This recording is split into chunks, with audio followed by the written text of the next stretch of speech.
Joining us today is special guest Coach Jacky. My name's Dave McSporran. Join me as always. One more time.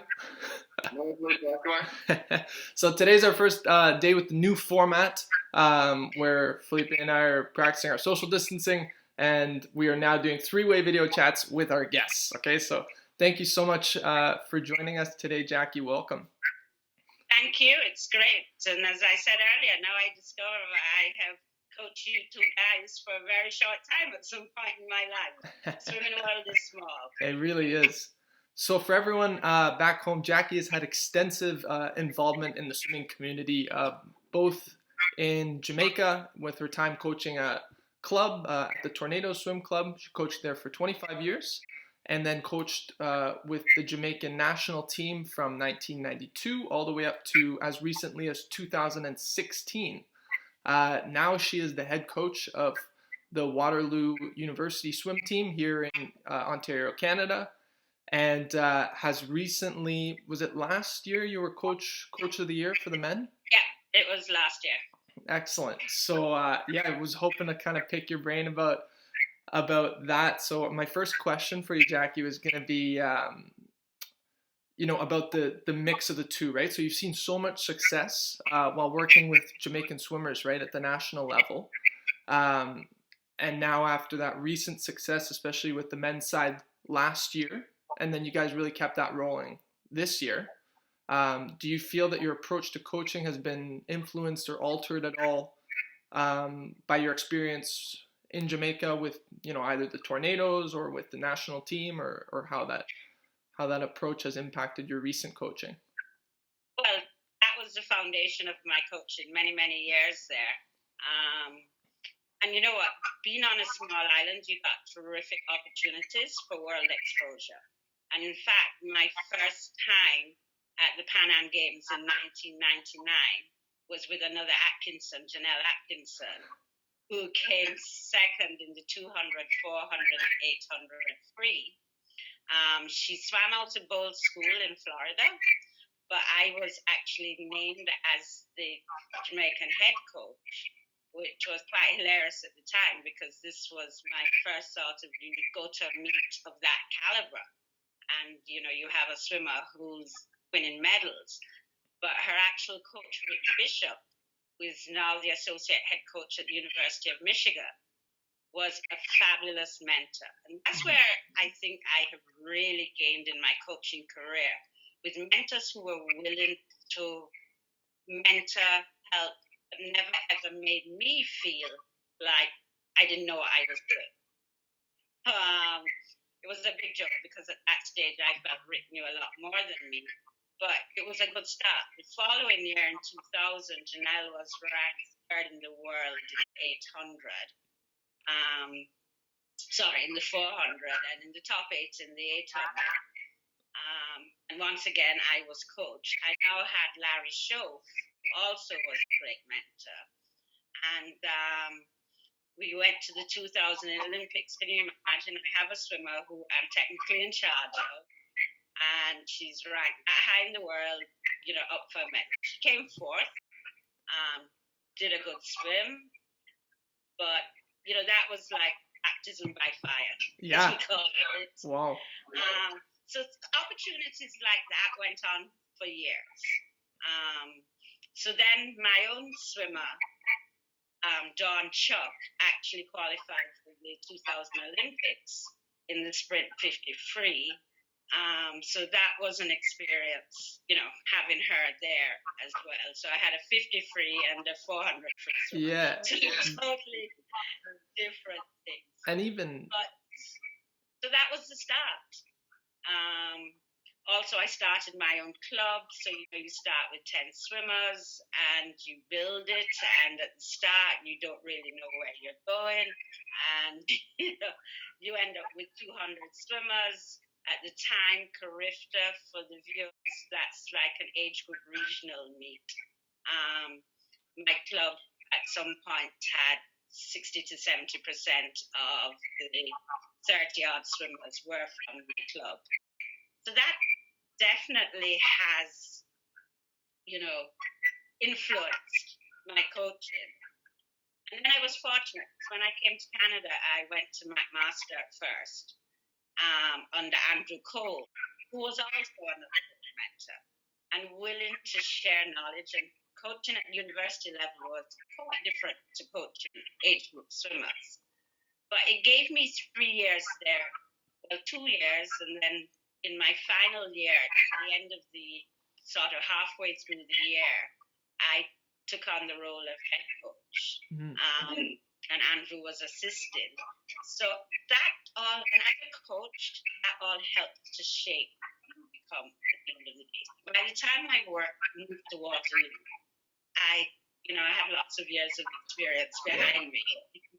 Absolutely. And I think maybe even just having that international caliber experience heading into a club, people will sort of buy into that mentality, and that would translate to that success. And having so many people from your own club qualify for meets like Carifta, like CISC and everything, gets the younger swimmers to buy into it and everything too, right?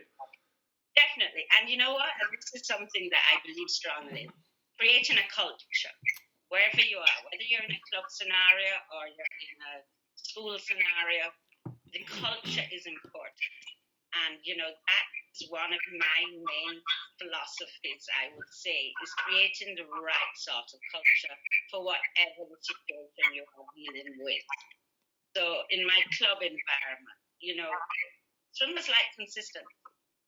If you stay consistent with how you operate, success will eventually come. And so success doesn't happen overnight. No. It's a building process. And so that's something where Waterloo for me, that's one of the big things that I have tried to do at Waterloo. So for you, you have worked, nationally, club in Jamaica, and then you also now did OUA. What was that big difference from that national kind of team dynamic to now that OUA university? I went to McMaster first. And you guys know McMaster's culture is team. Yeah. Big time. And they have traditions that date back years and years, this type of thing. Yeah. I think that was different to my national coaching culture. And especially because at the Carifta level, where you have lots of swimmers, it's a great team culture.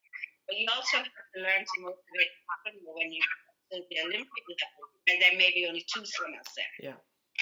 And it's 2 swimmers, and and you are the only people in your team. So that helped, and then moved into Waterloo with a different culture again to McMaster. So one of the big pushes for me has been creating that team culture at Waterloo, which I think we've got after each year. We haven't got where I want us to be, but then that's part of being a coach. We're never satisfied. Well, you guys, even from the time that I started back in 2015 in the OUA, the Waterloo and Laurentian were very similar, but now there's that expectation almost that Waterloo by 2020 is going to be one of those top performing teams. Like you guys are now at a point where you're concretely in the mix, and that's just kind of from a swimmer's perspective. So you've definitely had that development both in the culture and performance as well, which has been huge for you guys. Yeah, no, you know what? Jeff Slater started it before I got there. So I credit Jeff in the start of the movement, if you want to call it. And so I was fortunate enough to inherit that, and I have been so far been able to build on it. But you're right, David, it's pressure now because at the end of OUAs, I have about 5 minutes of celebration, and then I think to myself, how am I going to be better next year? Yeah, yeah, and that's a good thing though, because now you know that you have the chance to be better, and you know what to do to get better, and so it's good for the Waterloo team, and it's good for the OUA overall. So that is true. Yeah. And so that'll segue actually into one of my next questions really well. I wanted to talk about Jeff just because you guys have almost switched roles, if you will. Like now Well, he's down in the islands coaching. Is it the Bahamas? no, he's not. He was. Oh, he was. Okay. Jeff was in the Bahamas. Yeah. In Nassau. So at the start, we did a lot of exchange. Yeah, that was my question. I did me tremendously, and I guided him. And he said to me, "Oh boy, now I know what you were talking about as a club." But Jeff's in Qatar. Qatar now. Yes, Oh, he and his wife Marissa have gone to, I might be wrong, but an American school that had just built a nice new facility, and they are totally running it. So wow. They left last summer, so they started in September there. So that's very new then. So yeah, that would have been my question then was, yeah, how you guys communicated about if you gave tips on coaching club in the Caribbean, and if he gave you tips on the varsity and everything, but Jeff gave me a breakdown of every swimmer on the team. On the quiet, and it was quite funny because when I started, I'd think to myself, yeah, they're just like what Jeff said. He knows. So, no, at the start, it was fabulous because, I literally got hired on Labor Day in September and started work on Wednesday. So I had no plan. I had nothing. And Jeff gave me everything that he had been doing for the last so many years. And then I gave him a little breakdown of people in the Bahamas too. Because I know them, we've all been around for years. So yeah, there was a lot of exchange. That's very similar. It mirrors your first experience almost to international, where you were kind of thrown into the fire there quickly, and then here again in Waterloo. Go ahead, No, it was very similar. So you've always been someone that's very vocal about promoting Caribbean success in swimming, whether they're from Jamaica or whether they're from any of the islands. And so I wanted to ask what kind of development that you've seen since you started coaching in Jamaica, and what kind of development and progress that you've seen as a whole from the islands on the club stage, the international stage, and if it's differed between the men and women, like who's kind of progressed more as a whole, do you think? Okay. It seesaws, and it's like Canada. Our women are known more now on the international scene. Not that there aren't men, but as a group, our women are now more known. So back in the 2000s, apart from Janelle, there's a guy called George Gravel from Trinidad, who has actually been the most successful Caribbean swimmer, medaling at the Olympics, world champs. So back in George's day, and in fact, Jamaica had Andrew Phillips, who came sixth in the Olympics back in '84. So the men were sort of, more predominant. Then we moved into an era with more women, and then of course Alia Atkinson has been there. Then we have swimmers from the Bahamas, Ariana Vanderpool Wallace, who also was a finalist. I know she was a finalist at Worlds. I can't remember. I know she was a semi-finalist at the Olympics. But so it's sort of ding-dongs. What I would say is that some of, say 20 years ago, Jamaica, Trinidad, Puerto Rico were the really dominant forces within the Caribbean. What has happened now is that the smaller islands are really starting to be successful with their program. So St. Lucia, they had some phenomenal 11, 12 guys. They had, I can't remember what it's called, but it's basically a Pan-American age group meet in February. Okay. And you have other islands developing their programs. How they're bringing in coaches, they're doing coaching clinics, And I think there's more of the move to keep our swimmers in the Caribbean at a younger age. Yeah. Jamaican women have been coming along very nicely. Yeah, they've had a lot of success recently in the age group, that sort of 14 to 17. Right. Yeah. And several of them locally trained. So one of the big things we used to have was U.S. high schools were scholarship in our swimmers from, I would say, 12, 13, 14. Right.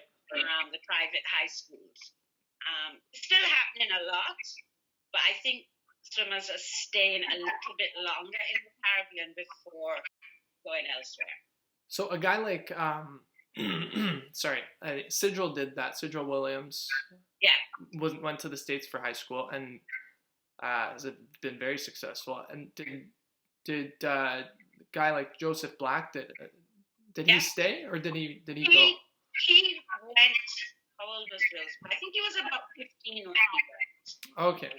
So that I am pleased to see that people are staying at home a little bit longer because, 20 years ago they would go at like 16, 17. Then we had a trend of people going from 12, 13. Now I think we're getting more back to the sort of 15, 16. Because you've been in the development of all these swimmers that have gone to the States, what is their biggest challenge when they go from like Jamaican or an island kind of culture feel for swimming and then go to the States? If you ask Greg Troy, who's Taylor Dressel's coach, best known, he's University of Florida head coach, and has had plenty of experience with Caribbean swimmers. He says when they come, we have a very laid-back attitude, but many of them race very well. So you have to learn to be able to put that laid-back attitude into a training environment. Also, what I've found is that swimmers go from being a big star in the Caribbean to being in the big sea wherever they go. What I don't like is when they go to schools where they narrow them down to events. So you're at age 14 because you're only allowed to swim to individual events in their school meet. You start specializing too early. Yeah, absolutely. Because that's sort of the counterbalance. It's great to have those international meets available for people at a young age. I think Carifta starts 11, 12. Right. And so you'd qualify for an event. So you'd be inclined to say, I'm a specialist in this event, and that's what I'm going to train for. But 11 and 12 is still extremely young. And so that's sort of the drawback of that. And then if you go, away to the States or something, they might see you've had success in this event and then be inclined to force you into a specialization at like 13, which is dangerous as well. You can also really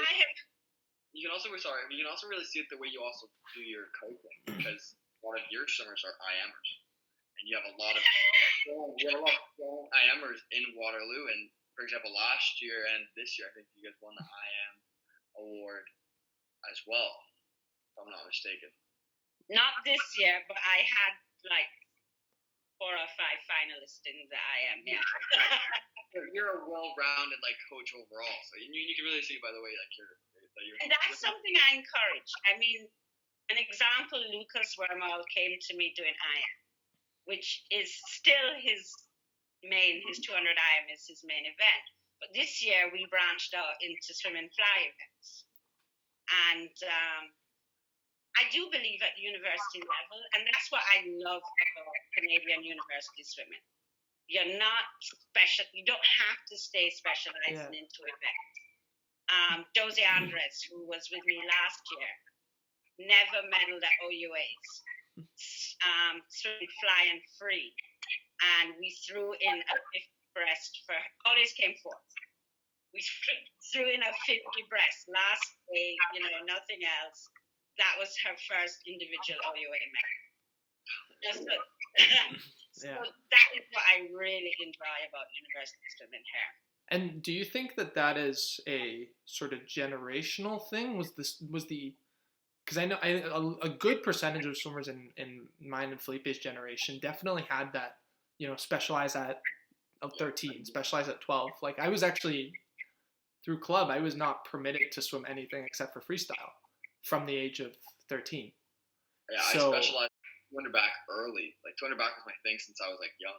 so do you think then that that was like a generational thing, like Josie not swimming that 50 breast until she's whatever 21 years old and realizing, wow, I'm actually pretty good at this, right? I think she actually swam breast as an age group a little bit, but she's a sprinter. So Yeah. my philosophy is, hey, you can sprint anything. Yeah, the same muscle fibers. And in fact, I don't like to generalize, but as a club coach, I came up with that sort of IM philosophy. And I guess I have continued it here. But I know when I first came to Canada, that was a disappointment, that swimmers had specialized so much as age groups, that when they came to us at university level, they were so tied into events within a university environment that allows you to spread. It's not like the States where you're tied into events. But I see more of mine coming in, and maybe it's your generation. You're all getting old. There was they used to do it in Canada here, and I'm not gonna say what method was better, but I know when we were younger, I think maybe 9 years ago ish, there were the prerequisites. So to swim at any provincial or age group national meet, you had to qualify a certain time in your 800 free and your 400 IM. And then if you qualified for provincials in your 50 free, then you could do that.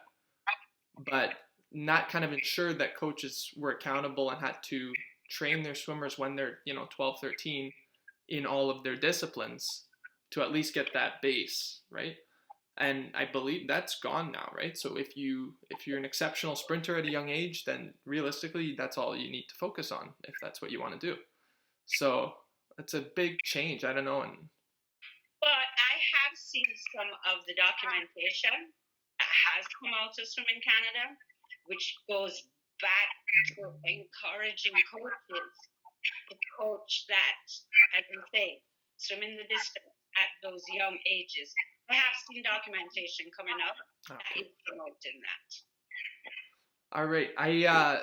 So to follow up, I wanted to finish on one sort of last large topic. We've touched on her already, but how much of an impact has Alia Atkinson had on Jamaican swimming, the country's interest in the sport, and other Caribbean islands sort of success and development? How big has Alia's impact had in recent years there? Alia has had an impact on Black swimming. Right? That's the reality of life, not just in the Caribbean, but in African nations as well, all over the world. And this is because of the person she is. She's willing to give. Have you ever met her? I think you did. I did meet her. She was present at Walter Rogers when I was there in 2015 or whatever. She shook my hand after a race or something. It was like, oh my God, this is awesome. Well, she is, and I say Black swimming because that's a start. But she's been an influence on swimming. She's in fact done 2 clinics for me in recent times with Waterloo. Last year, we trained at her home club. And she's so good at putting the message across. So I can't even say in words how much impact. She's like a national hero in the Jamaican community. And she's not always nice. When I say she's not always nice, I've seen her do a clip where she basically told the swimmers they just weren't doing the work to get where they wanted. And that message also got across. You have to get it across, right? And that's important. This is it. So definitely a very powerful woman, I would say, in our swimming. Yeah. Because I think I'm a firm believer that you need sort of, I don't mean to sound maybe disrespectful by saying this, but you do need that sort of poster child that someone can look to and everyone can sort of strive to be, right? Everyone knows Usain Bolt's a household name, Michael Phelps, household name for American swimmers. And even if you look more recently in Canada, a huge influence on the popularity of a sport like basketball comes from the success of a person like Kawhi Leonard, right? So always having that person, that like sort of star that you can shoot for is huge in any sport. So I think it was so important that. And you know what? She's now the Pan American spokesperson, athlete spokesperson as well. Yeah, I think Tony posted something about that.